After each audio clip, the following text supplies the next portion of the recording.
There you go. That word once again, magic. At Fenway Park, the Red Sox, in the first game of a twin bill today against the Orioles, make it 15 straight wins. Mark, is there anybody out there who can stop the Red Sox other than the Red Sox themselves? This little train keeps on chugging along. 15, though. Like, I know it's only +1 from where we were sitting going into Monday night, but 15 is a sobering number that hits you in a way. Like, I heard it during the broadcast today. There were only 9 teams throughout the 60-year history of Major League Baseball at this point. 9 teams have won more games in a row than this year's Boston Red Sox team, doing it with this cast of characters. 9 teams, that's it, that have won more games than this stretch right now. So that 15-game win streak has gotten the Red Sox to 4 games over 500 now. They are 52-48. 52 plus 48 equals 100 games in the books. 62 left to go for the Boston Red Sox, currently in the postseason picture. And we'll see. I mean, what do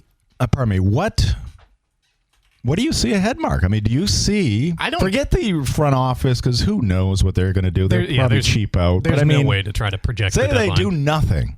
Say they do nothing. In this American League, what do you see lying ahead for the Boston Red Sox? Not necessarily competing for a pennant if they don't make a move, but being the third wild card and potentially winning a series or even 2 just based on the pitching that they do have. Now, granted, offense does become much more important in playoff games when you can put 3 runs on the board at one time as opposed to having to string together 6 or 7 consecutive base runners to try to get them around. That's the issue we saw them run into last year when they were facing the Yankees in that bandbox. You want to have some thump in your lineup. At the same time, this lineup, over the course of the last month, it's actually thumping. Like Contreras and Abreu in the middle of it. Duran hasn't turned around yet, but he's at least hitting the ball hard, and when given the opportunity, he's still under 200. Still under 200, but he had 3 RBI today. Like, when there are guys in scoring position, he tends to knock them in. If you could add one more piece, then it kind of changes my perspective of what's possible. But if they're to stand pat, yeah, you can still get behind this team to win a wild card round, win an American League Divisional Series. I don't know that they're going to make it all the way to the World Series with specifically the hitters they have right now that are making it work. But if Caleb Durbin keeps hitting this way for the next 60 games, if you can get anything like Romy Gonzalez, that's a guy who's come back and hasn't hit at all. If Cedar Rafaela doesn't go through the second half slump that we've seen over the course of much of his career, this is a playoff team because the American League is so bad. You look at the standings right now in the wild card, they are now 1 game behind Cleveland for the second wild card. They're climbing up. They're not only climbing up the standings, they're creating separation behind them, more importantly. Yeah. So now they're +2 on Seattle. They're +4 on Baltimore and Minnesota as the closest teams behind them. Yeah, I mean, the teams you just mentioned, I mean, I guess Seattle, I had higher expectations for them coming into this season. You're talking about Cleveland, who they have not been world beaters the last few years, maybe beyond. Minnesota, they're always kind of in the mix for a while. They're starting to turn. If they do get to the playoffs, they generally play the Yankees and they get swept. Yeah, they're twinning. They're doing their second half swoon. Yeah, so I mean, and the Orioles, after that great season, 100-win season a couple of years ago, they have certainly not trended in that direction since then. But I mean, you look at a team like the Red Sox over the last month and the Yankees, and while the standings say one thing, that still has New York 4.5 games in front of them. It's only 4.5. That's the thing. It's only 4.5 with 60 left, and no one right now is going to tell you that the Yankees are playing like a better baseball team than the Red Sox. Even, I mean, without the 15-game win streak, they're kind of laboring through like 10-game stretches, 5-5, 6-4, 4-6, struggling to score runs. Pitching is beat up a little bit. There's question marks everywhere in this league.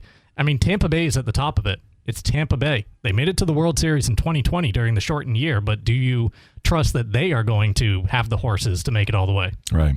And the thing is, I mean, when it comes to consistent pitching, whether it be starting pitching or pitching out of the bullpen, the Red Sox, I mean, they don't have to score a lot of runs. No, they have as much, if not more, than everybody else in the league. So that's the plea to Craig. Like, if you're feeling like now is the time to save your job, go out there, be bold, and get Zach Neto. Get I mean, C.J. Abrams is a name that Jeff Passan is linking to the Red Sox. I can't imagine they get anywhere near the price to pay for a player like that who's hitting 276. There's a lot of names that make sense for the Red Sox. There's a ton we of just kind of scoff at it. We don't believe it. There's a ton of big names out there who make sense not only for this year, but who could be kind of foundational pieces to missing parts on the diamond going forward. It would just go against how this team has run the organization, how the organization has run themselves really since 2021 when they went out and they got Kyle Schwarber at the deadline. That was the last time they made a sizable move. Since then, it's been trying to be cute, trying to thread, trying to add and sell while telling us a move like Danny Jansen is strengthening the club. Wow. That's not what we need at this deadline. If you're going to go that route, leave the team as is because things are working right now. Jake Bennett got the start today for the Red Sox. The young left-hander did not have his best outing, struck out 4. Didn't walk anybody, though. This guy is a strike thrower, doesn't help the opposition with free bases. But, I mean, how much did you know about Jake Bennett prior to this season, Mark? I just knew that when they acquired him from the Nationals, like there was a little bit of noise around it. Like, oh, the Red Sox got this guy who could be promising, big left-hander.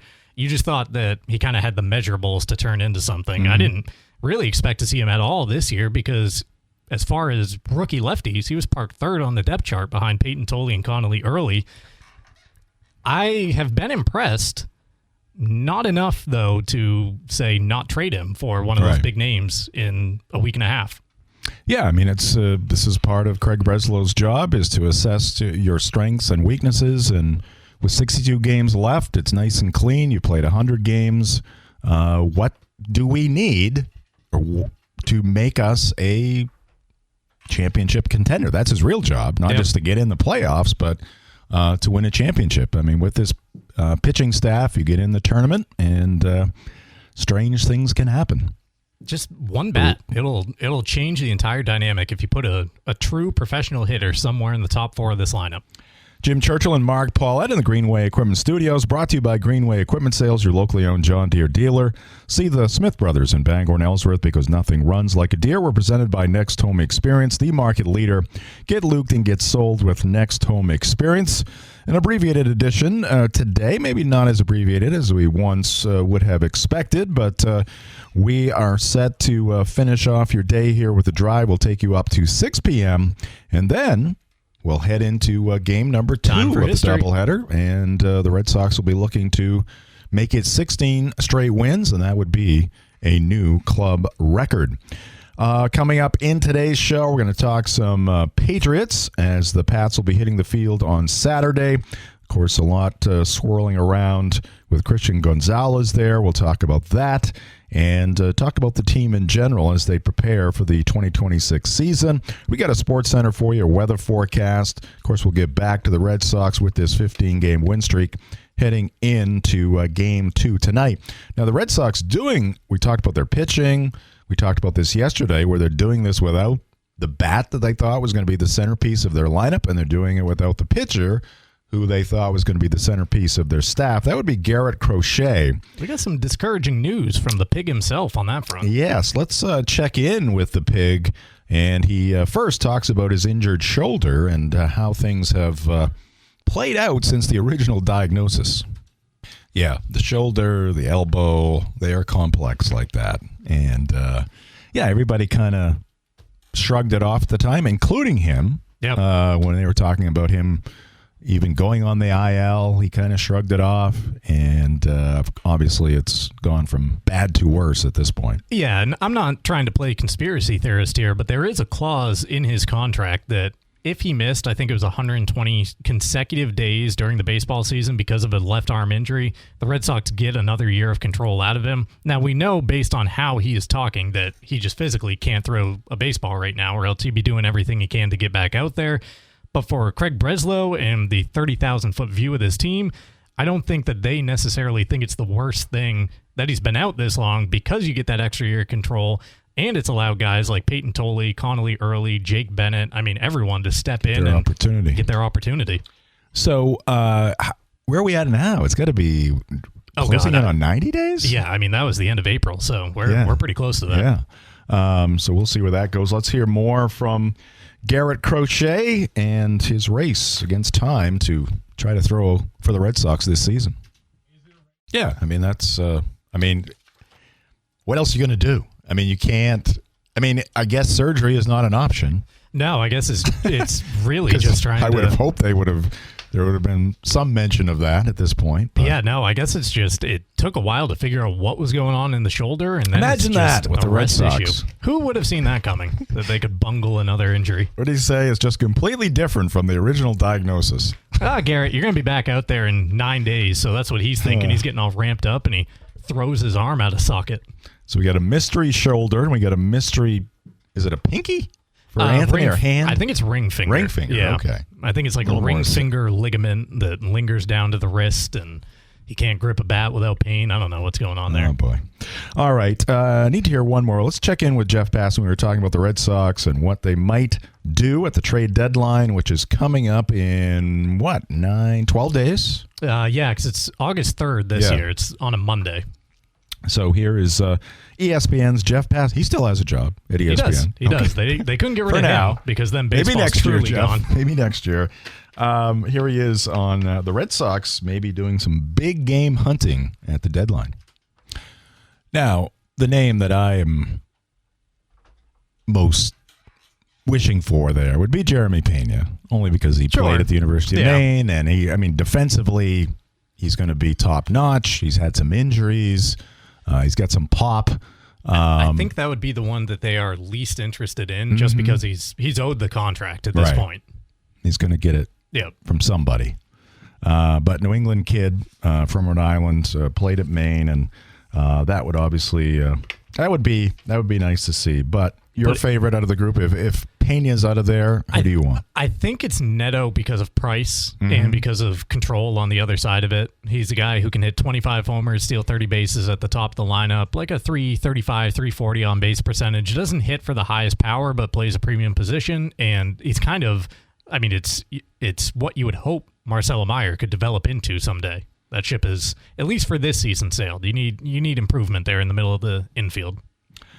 All right, so we'll have more on the Red Sox later on in the show. Again, 15 straight wins after a 6-3 victory over the Baltimore Orioles in Game 1 of a split doubleheader today after last night's game was postponed. Game 2 coming up at 7:10 tonight. We'll have the pregame show at 6:10 shortly after we depart here on The Drive. The Drive presented by your local family-owned McDonald's on Main Street and Union Street in Bangor and Wilson Street in Brewer. We're also brought to you by Bangor Window Shade and Drapery. They offer custom blinds, shades, drapery, and outdoor awnings. Bangor Window Shade, 105 Main Street in Bangor. And we're brought to you by Casella. Good pay, good people, good life. Find your place at Power of Hard Work. We'll be right back with more of The Drive. All right, welcome back to The Drive. This is The Drive at 5, and we start with the magic happening at Fenway Park as the Red Sox win their 15th straight ball game to improve to 52-48. They have another one coming up this evening against the Orioles, trying to set a club record with 16 straight wins. So what's the longest in Major League Baseball? Jim Churchill, Mark Paulette here in the Greenway Equipment Studios. I think you and Aaron were talking about it last week. I remember the Baltimore Orioles early in a season. I know, they started off like 18-0 or something. And, of course, the Moneyball A's set it at 20. And then it was the Cleveland, then Indians, like 2019, I want to say, right pre-pandemic, who stretched it out. I don't know how far beyond 20 they got. But anyway, Red Sox still going and looking ahead to number 16 tonight against the Orioles. 22, the magic number in the American League. 26, the overall mark held by the 1916 New York Giants. Oh, yes. So remember them well. 10 more to go. Yeah. All right, ways to go, but more importantly, the Red Sox are in the postseason picture, currently holding on to that third wild card spot and not all that far out of the second spot, and they're only 4.5 games behind the Yankees. Yeah. No, they're chasing them down. They're 6 behind the Rays at the top of the division after the win in Game 1 today. It's crazy to see just how much these standings have flipped in a 2.5 week span. Like you don't see that happening. You don't see a team gain 11 games over the span of like 17 on another team. It's just been a remarkable run. Who knows what's going to come of it, but right now I'm enjoying it. So on the injury front, just seeing it on our television here in the studio, Ranger Suarez dealing with some soreness and an illness. So now I don't know what the soreness, I mean, just, it didn't say arm soreness, elbow soreness, shoulder soreness, excuse me. He's been retching all day, threw his back out. But anyway, and I guess Conley early threw 120 feet. They're talking about him like a couple of weeks away, I think.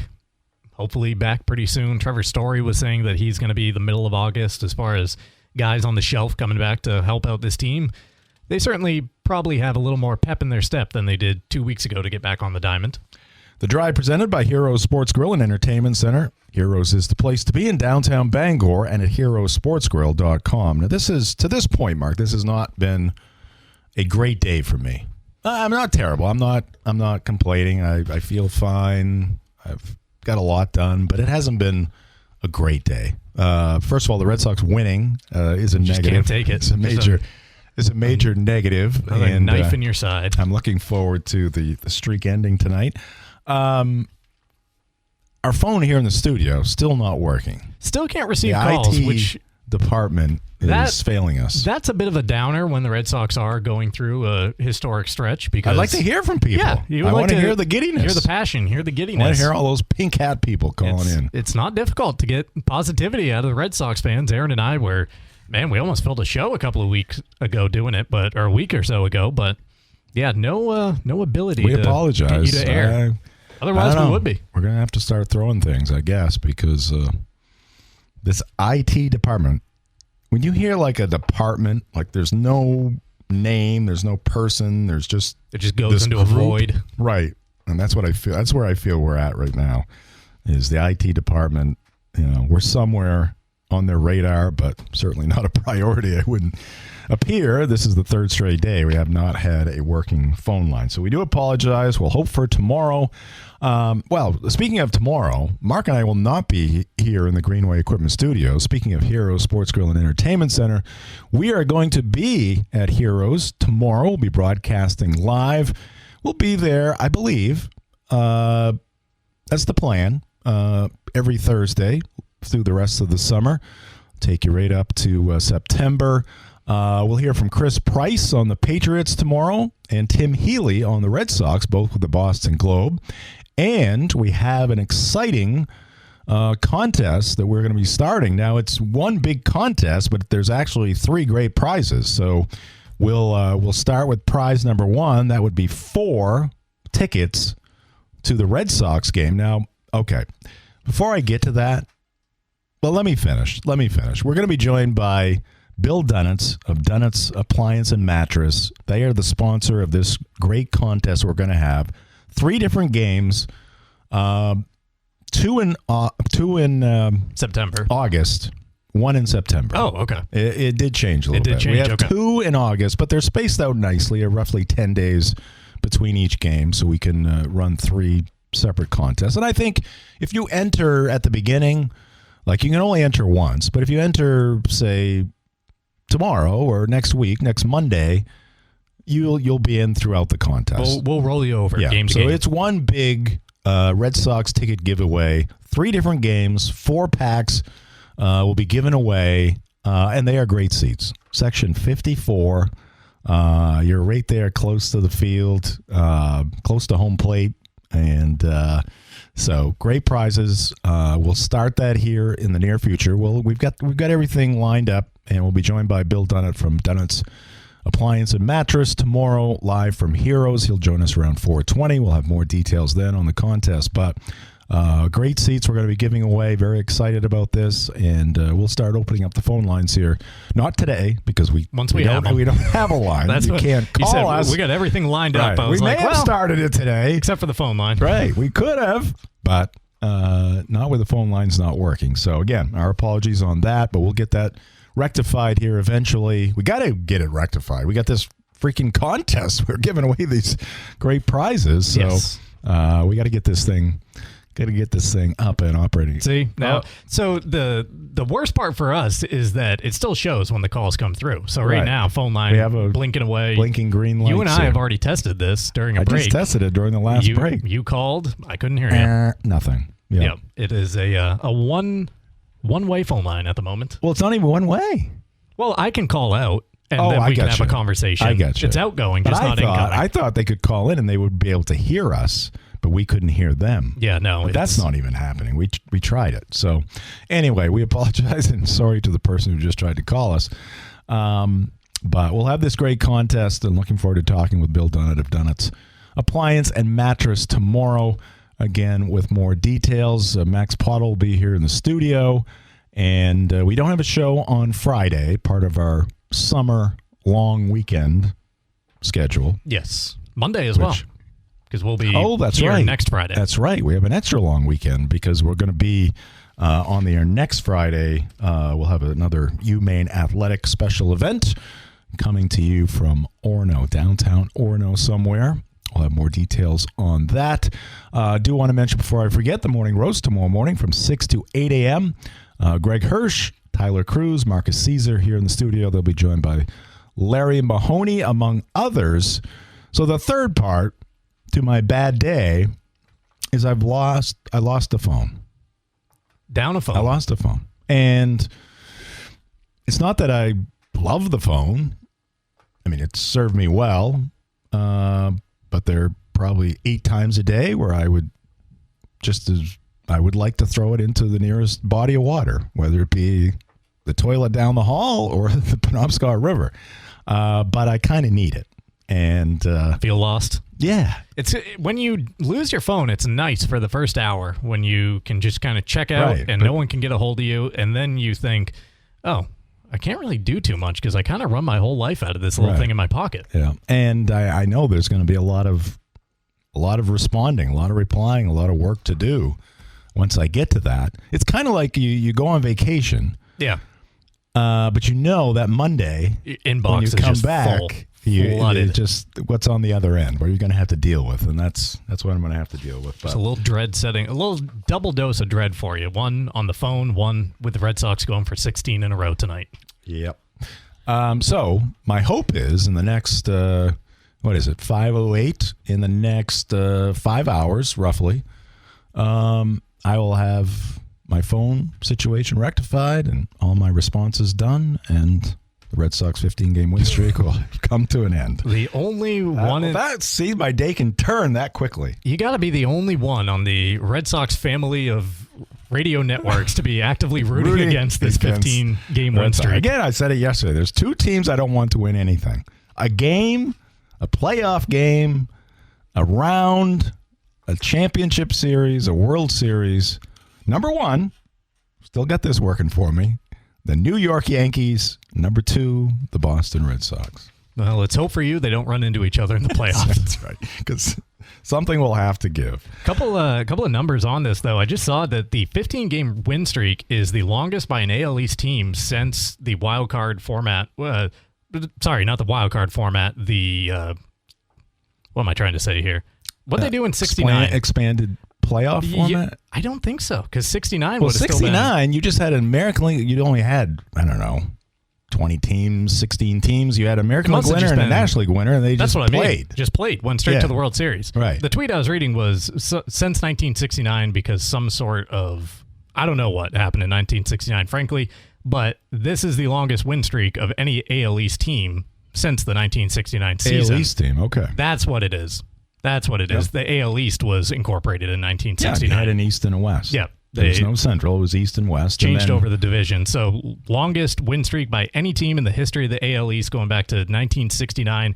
It is also, I believe, the second longest win streak in Major League Baseball history ever by a team that was 10 or more games under 500 when it began.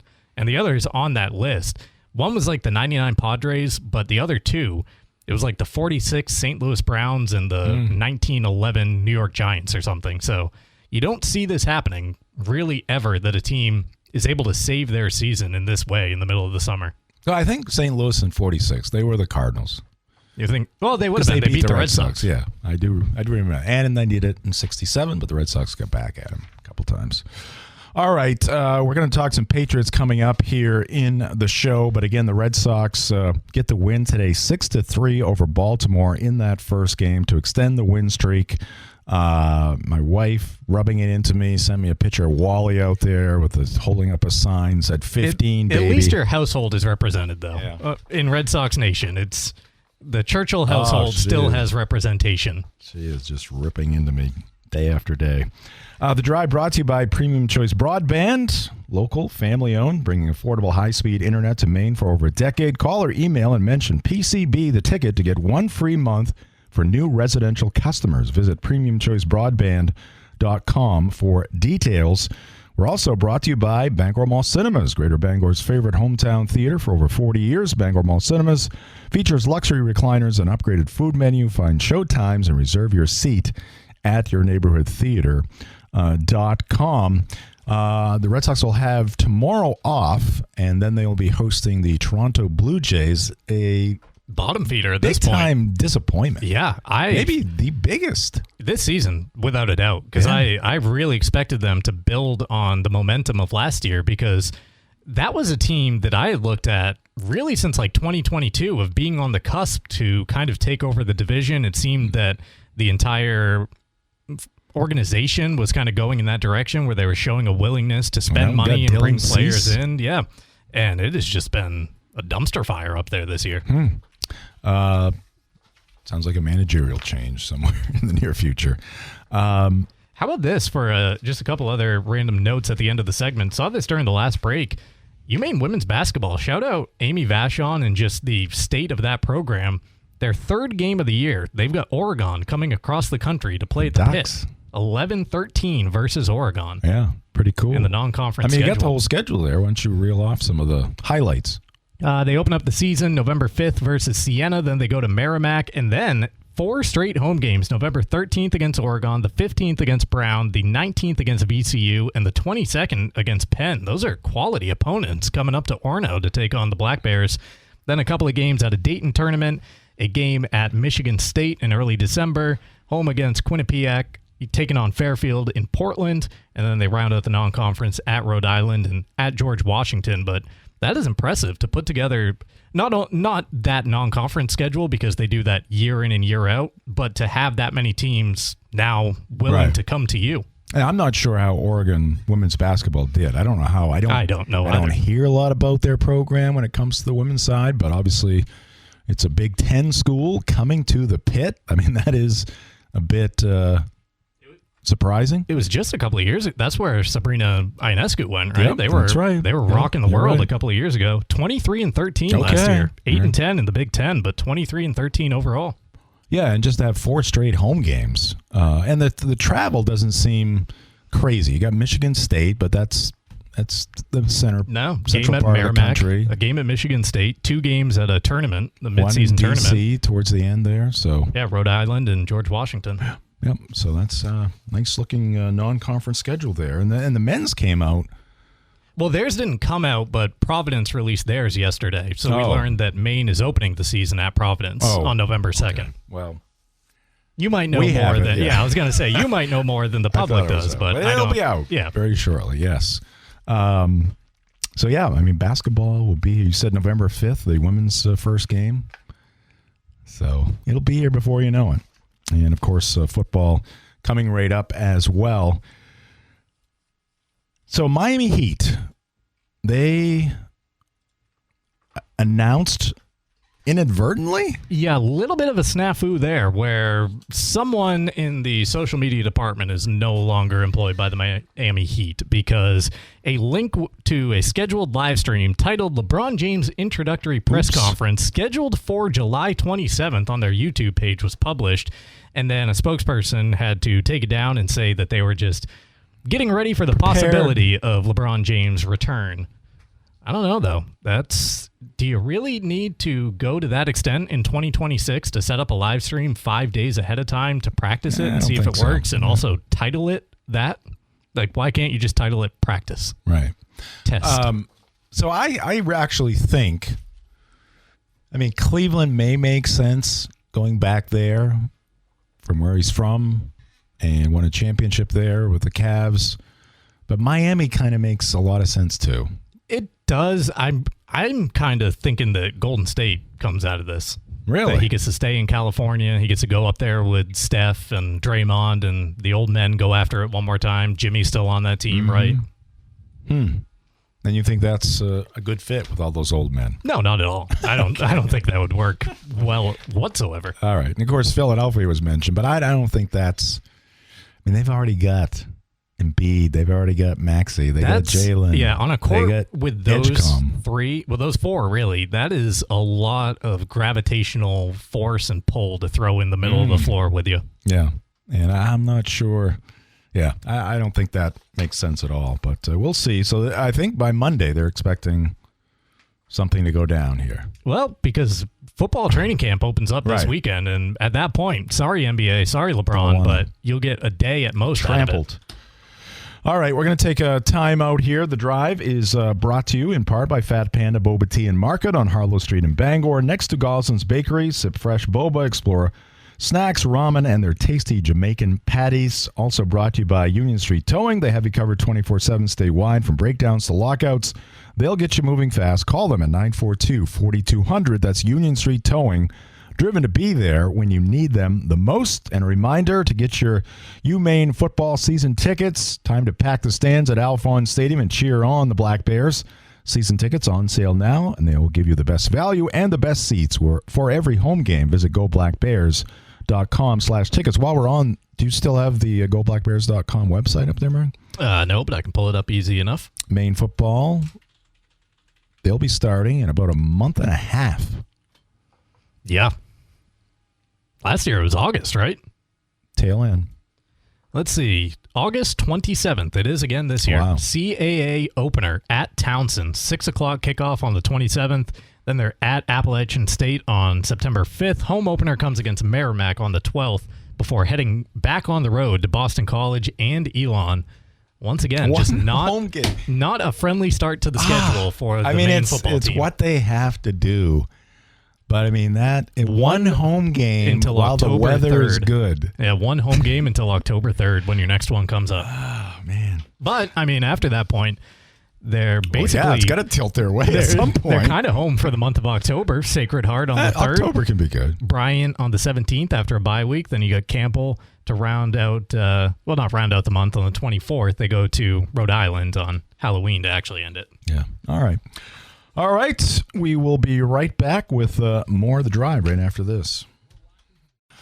Welcome back into the Greenway Equipment Studios. The Drive is brought to you by Uno Pizzeria and Grill, where they have late-night deals every night in the bar or lounge, 9 p.m. to close. Enjoy $6 apps, $5 cheeseburgers, or $5 pizzas at 725 Stillwater Avenue in Bangor. Order to go at 947-5000 or visit unos.com. Also brought to you by Novus Auto Glass. Call Novus Auto Glass today at 945-6688 to get your windshield repaired or replaced. And we are brought to you by Tim's Plumbing. Mark your calendars for Saturday, August 8th at Ricky Craven Speedway, as it will roar to life with the Tim's Plumbing 100, featuring the Darlings Pro Stock Series and $4,000 to the winner. It's one of the biggest nights of the season.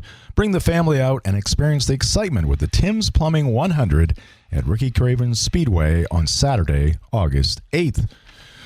All right, welcome back. We're going to switch gears here just a little bit from baseball. Been talking a lot about the Red Sox. Again, 15 wins in a row after a 6-3 victory earlier today, and going for 16 tonight. You can hear it right here on the ticket beginning at 7:10. But the New England Patriots, the NFL, gearing up for the 2026 season.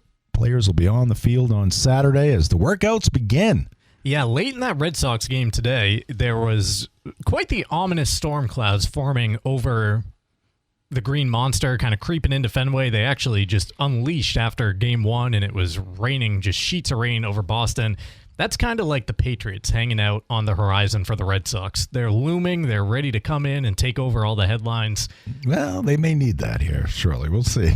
And, I mean, I don't know, like, going into this season, I feel great about the football team that they have, their capabilities this season. At the same time, my expectations are kind of scaled back because last year was just a yellow brick road. It had 13 regular season wins. I'm kind of looking at this year both from the talent on the roster and also the schedule and thinking like I'm not going to say they struggle for double digits. They only won 13 games? No, they were either 13-4 or 14-3. What I might have shorted them one. Yeah, I think you did. I think I shorted them one. 14-3. Yeah. So even more of a step back there. I see the ceiling on this team's wins at like 11 just because of what the schedule is.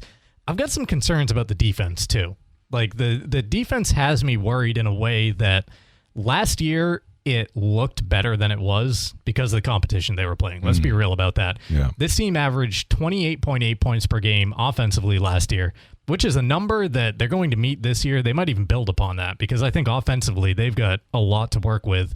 Defensively, they were the fourth best unit in the NFL, allowing only 18.8 points per game. They outscored their opponents by an average of 10 points per week. I think this year they average 28, 29 points a game offensively, but I see that defense breaking to like 23 or 24 because of the quarterbacks you're facing and because after the top line, there's not a lot of depth anywhere on that side of the ball. So they do this on the Rich Eisen show where they pick a team and they run through their schedule and they come up with their record.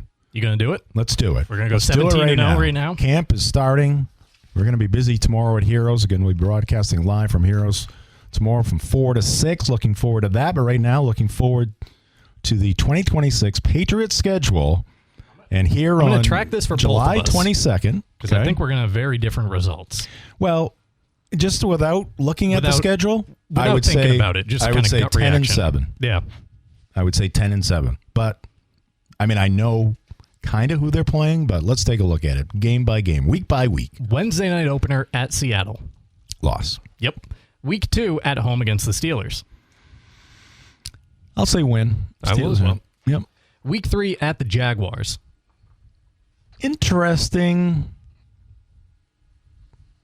Can I come back to that one? I don't know if you're allowed to. No, I guess you're not. I'll say I think it could be a little choppy at the beginning. I'll say loss. I'm also going loss there. Okay. And then week 4, you're at Buffalo.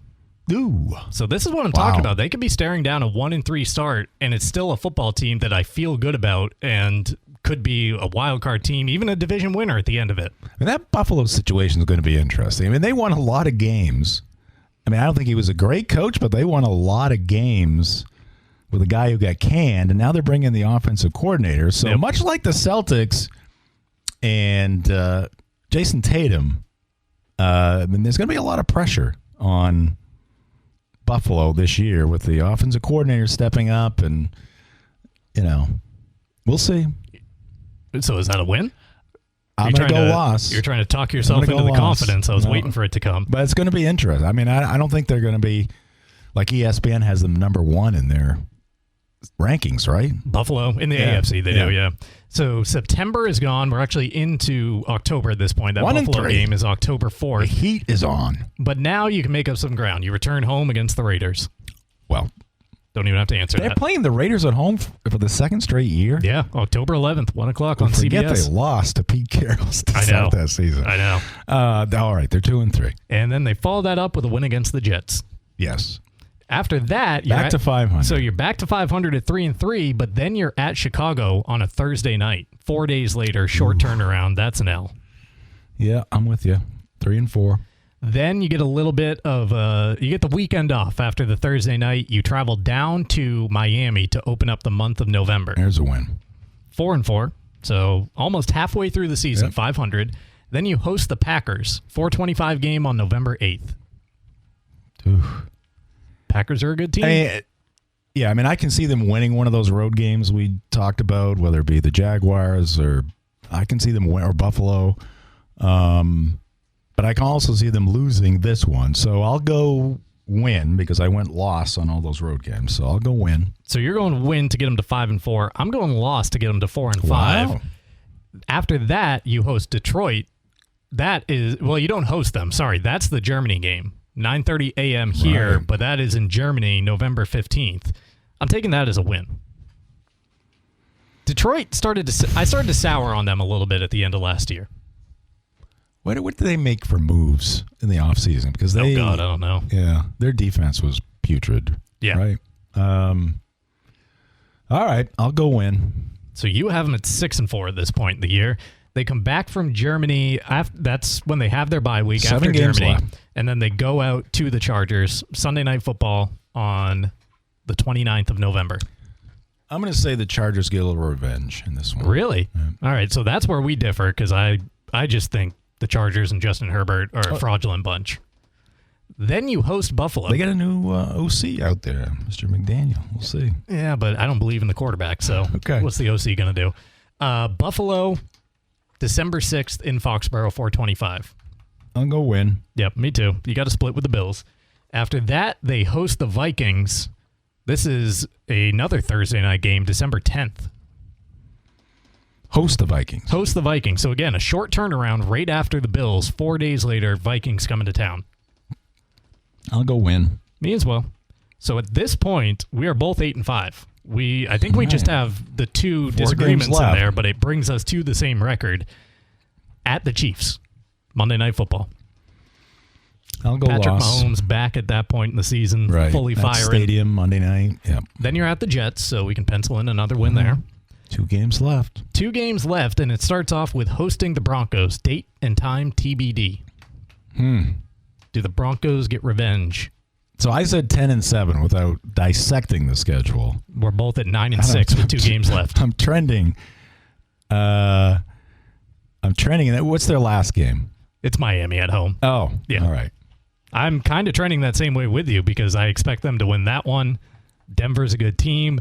Denver probably shouldn't have lost that AFC Championship game if Bo Nix is healthy and a blizzard doesn't roll in.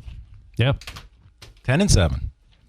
And again, so 10-7, and yet I think they'll be a better football team than they were last year. Like I think all the losses that we call for on the schedule at the Seahawks, at the Jaguars, at the Bills, against the Packers, if you believe that to be the case, at the Chiefs, against the Broncos, I don't see the Patriots getting blown out anywhere. They're going to be in all these games. They're going to be tough. They're just hard the schedule. Fought. Yep, the schedule is brutal compared to last year. Yeah, so I mean that's a 4-game difference. But I mean, the schedule last year was historically easy. And then even we talked about this, and I know it's been talked about many times before. But when they went into the postseason, look, they were facing very good defenses. They didn't light it up against anybody, right? Offensively? Yeah. No. Okay, so they faced the Chargers.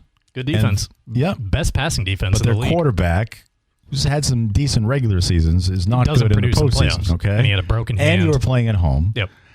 And then you played Houston. And their quarterback just blew up. He just decided to throw an interception. Melted. Every other time he dropped back.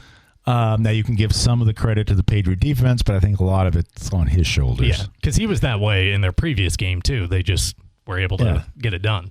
And then they face the Broncos and their former backup quarterback who hadn't played all year.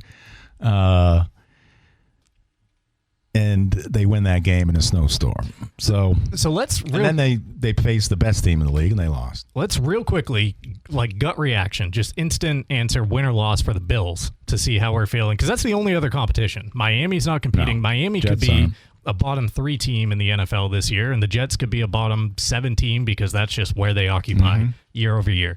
So Buffalo opens the season at Houston. Remember what Houston and that defense did to Buffalo last year on a Thursday night? Loss. I'm going loss as well. They return home to host Detroit.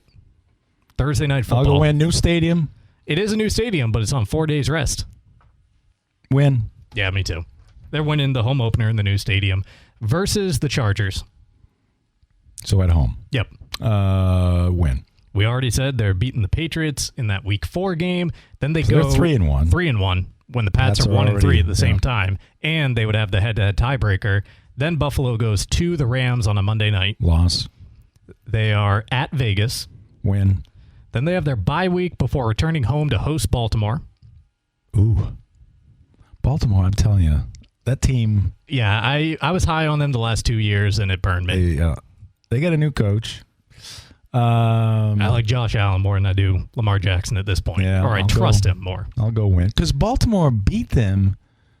They had a crazy game against Baltimore, didn't they, last year? Like high scoring, They came back against them and won in amazing fashion. I got to look that up now. While you're doing that, after Baltimore, they go to Minnesota on a Monday night. Minnesota, who knows? I know. Is Kyler Murray going to stick? I like their coach. They're always a competitive second half team, but this is still week 9, so I kind of give Buffalo the edge there. Yeah. Minnesota tends to round into form. All right, we'll go Buffalo. At the Jets, I don't think we need to give that one too much thought. Versus Miami, 1 o'clock game, Sunday, November 22nd. No need to dwell Another on bad that. team. So Buffalo at this point is 8-2 in our running head, away, while the Patriots are 4-4. So they're AFC East. Or no, the Pats at this point. Yeah, we had them at 5-5 because we had them splitting those next two after it. So it's still a 3-game lead for Buffalo versus Kansas City on a Thursday night. We got to find a loss in there somewhere for the Bills, don't we? But it's at home.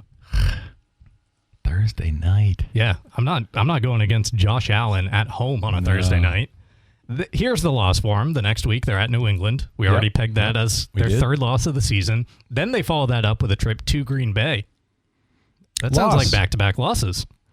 Down to 9-4 versus Chicago on a Saturday night, 8:20. See, I would not be surprised. I mean, again, I have a lot of faith in their head coach, not so much in their quarterback. Caleb Williams? Yeah. I think that's a team that everybody expects to take the next step. I wouldn't be surprised if they regress slightly. I really wouldn't. So another win for the Bills. At home? Yep. Yeah, it is. 10-4 at this point. 11-4 at this Guess point. We are with ESPN. No, 10-4. Sorry. Now they go to Denver on a Friday because that is Christmas. They're the 4:30 game on Christmas at Denver. So you could say snowstorm, but they're used to snowstorms. They are. I'll give Denver the edge there. Yeah. Mile high. They close the season 10-5 at Miami and against the Jets. So that would put them at 12-5 to the Pats. Kind of not struggling to 10-7, but certainly that's not cruising to it like we did with Buffalo. So they finished 2 games behind Buffalo. That would not be a surprise. No. Yep. All right, there you go. We've got it all figured out. Who needs to play the games? Just sit back and wait. We got the Pats at 10-7. We got the Bills winning the AFC East at 12-5. We'll see how it plays out. Looking forward to the football season at all levels. We'll have a ton of games on Ticket TV coming your way at the high school level. Of course, we've got UMaine football, and we'll have other college football here on the Ticket in the fall. And we got the Patriots on our sister station, WWMJ, and we'll have plenty of NFL action right here on the Ticket as well. It'll be here before you know it. All right, we will step aside here, and we'll be right back with more of The Drive. We'll do some Sox props, and we'll talk about the Red Sox heading into the deadline. All right, there you go. Some more Sox talk with the trade deadline hovering over us. 12 days away, I think we said. Red Sox here on July 22nd. Have already won their 15th straight game earlier today. They'll go for number 16 tonight in the back half of a doubleheader against the Baltimore Orioles. No Ranger Suarez tonight for the Sox. Eduardo Rivera. He's been a serviceable opener for him, bullpen arm. They've had a lot of guys actually shuffle through like the middle of the bullpen this year. Samaniego, who came up early in the year, was solid for him. That would be the one place, though, like so much, me as well, paying attention to the lineup and the need to add a bat. But as far as needs at the moment, I think the need is in the bullpen, like a 7th-inning guy, because I don't trust Justin Slayton to get it to Whitlock and Chapman when you actually need it to. Right. Yeah, I mean, we believe Suarez is going to be back, and he was pitching great before he went on the IL. So yeah, I mean they've got the pitching. They could use a little more, like you said, especially when you get into the big games in the latter part of the season and obviously in the postseason. But it's offense they need. It is. It's desperate. And really the candidates for me, Shea Langeliers is a name that keeps popping up, but I can't imagine the It's a position they need. It is, catcher, but he is a guy he's been part of like the A's rebuild. He's got good power behind the plate.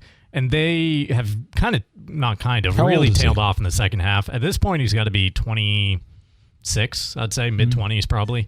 Hunter Goodman is a name that I would trade.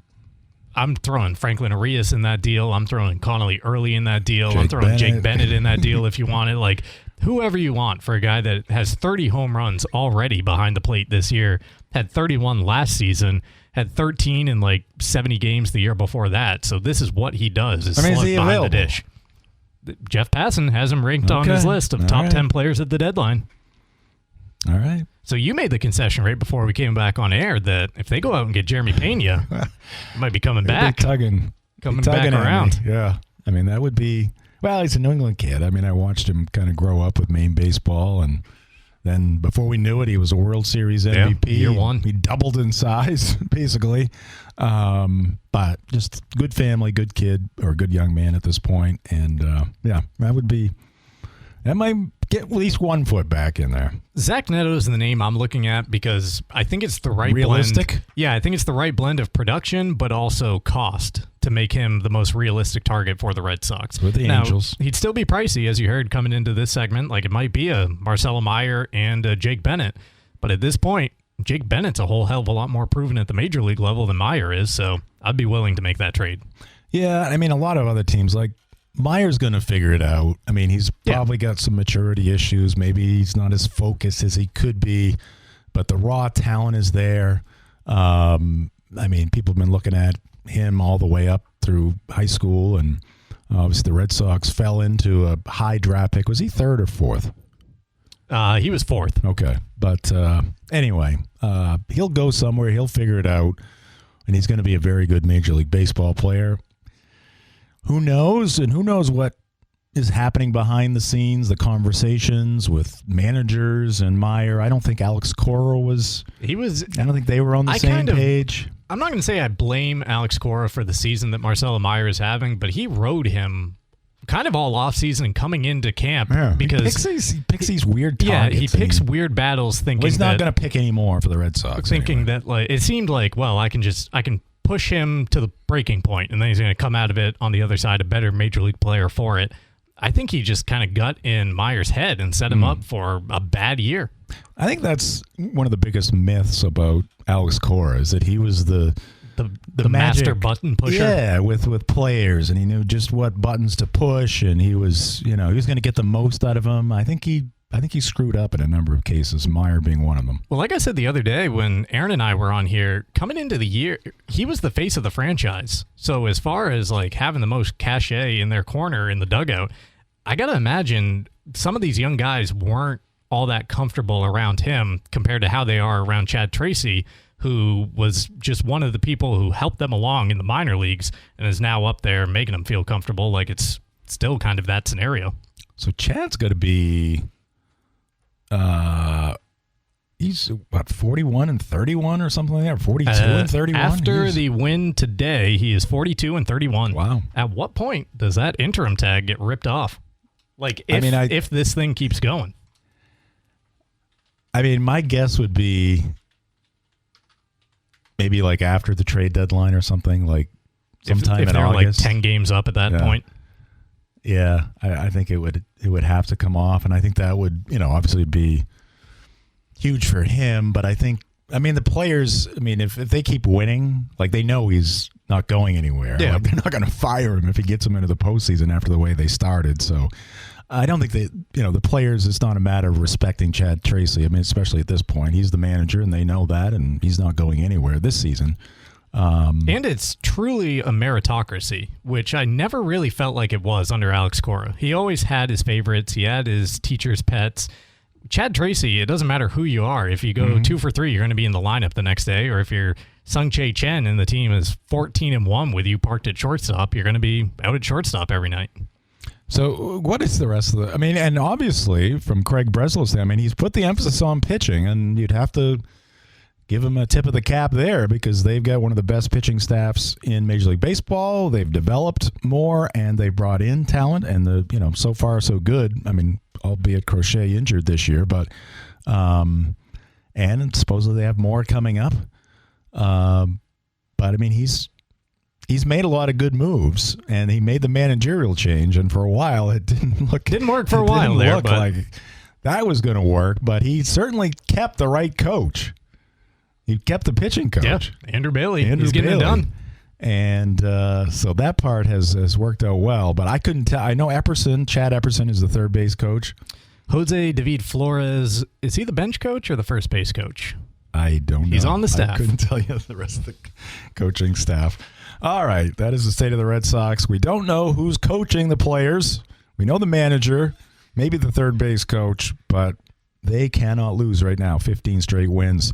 Drive brought to you by Goslin's Bakery. Start your morning at 334 Harlow Street in Bangor. Grab a breakfast sandwich or on an English muffin or a croissant. Plus legendary donuts and pastries they've been making since 1945. We'll be right back. All right, we have a Sox prop buzzer beater combo mini segment here, and so far this week the drive is 2-0 in their Sox props. We went with the money line earlier today. I say we roll it over. Do it again. Go for history. All on red. I know you're rooting for it, Mark. All on red. All right, I'll ride the wave. It'll give you something to for the drive. To root for. Well, no, I guess you would want us to win our prop so that we have the best record overall. Right. Yeah. I know. I see what you're trying to do. You're trying to pull me in. Trying to bring you back a little different ways here. Yeah. All right. We shall see. Again, a reminder, tomorrow afternoon, we will be at Hero Sports Grill and Entertainment Center, Mark and me, and we're also going to hear from Chris Price from the Boston Globe. We'll be talking with Mark about the Patriots. Tim Healy from the Globe as well will be talking about the Red Sox. Will he be talking about 16 straight wins? We will see. Red Sox are off tomorrow. We'll also have Bill Dunnett from Dunnett's Appliance and Mattress. They are the presenting sponsor for the Red Sox ticket giveaway contest this summer. Again, we have 3 games coming up, 2 in August and 1 in September. Great seats. A 4-pack will be up for grabs for every game, and we will start that contest here probably at this point. First of next week, we'll start the contest. First of next week. Need the phone up and running. Yes, we do need the phone. That's if the phone is working. Have a good night, everybody.